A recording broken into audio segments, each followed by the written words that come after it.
माहम अमजद, जिन्होंने लिंक्डइन से अपने वालिद के कत्ल के मुल्जिम का दुबई में सुराग लगाया। माहम अमजद कौन है और उनके वालिद को कब, कहां और कैसे कत्ल किया गया, आइए आपको बताते हैं।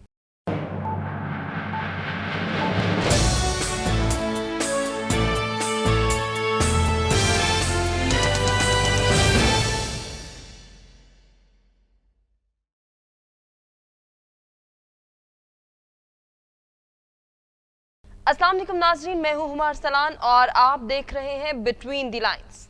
26 अगस्त 2008 को कराची में आई चुंद्रेगर रोड पर वाक़े स्टेट लाइफ की इमारत में माहम अमजद के वालिद और स्टेट लाइफ कंपनी के रीजनल चीफ मोहम्मद अहमद अमजद को 10 गोलियां मारकर कत्ल किया गया था। मुदई मोहम्मद आरिफ ने मौक़िफ़ इख्तियार किया था कि 11:30 बजे मोहम्मद तकी शाह, जो वहां सेल्स मैनेजर थे, मोहम्मद अहमद के कमरे में गए और 2 मिनट में अंदर से फायरिंग की आवाज आई।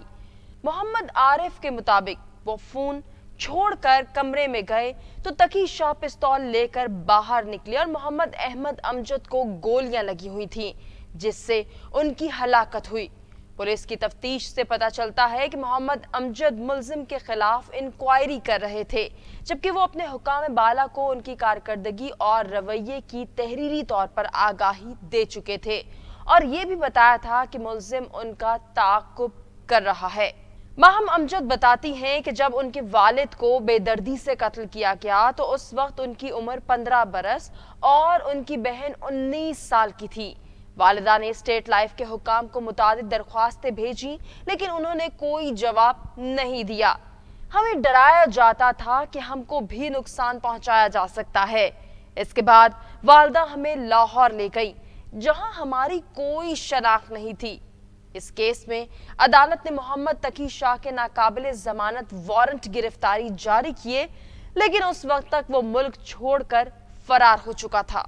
माहम अमजद, जो कि अब दुबई में रहती हैं, जहां वो प्रॉपर्टी के कारोबार के अलावा मार्केटिंग के शोबे से भी मुंसलिक हैं, उनके मुताबिक सन 2020 में उन्होंने लिंक्डइन पर तकी शाह की प्रोफाइल देखी, जिससे मालूम हुआ कि वो दुबई में है।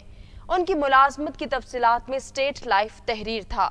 उन्होंने ये प्रोफाइल अपने वालिद के दोस्तों के साथ शेयर की, जिन्होंने तस्दीक की कि हाँ, ये वही शख्स है जो उनके वालिद के कत्ल में नामजद है। माहम का दावा है कि स्टेट लाइफ ने कभी FIR की कॉपी भी हमें नहीं दी थी। कभी कोई थाना बताया जाता तो कभी कोई। हमें मुल्जिम का पूरा नाम तक मालूम नहीं था। असल पुलिस फाइल गुम कर दी गई थी। उनके मुताबिक मैंने कोविड के दिनों में दोबारा फोटोस्टेट नकूल जमा की और खामोशी से काम करती रही, जिसके बाद तमाम सबूत जमा किए और केस दोबारा खुल गया।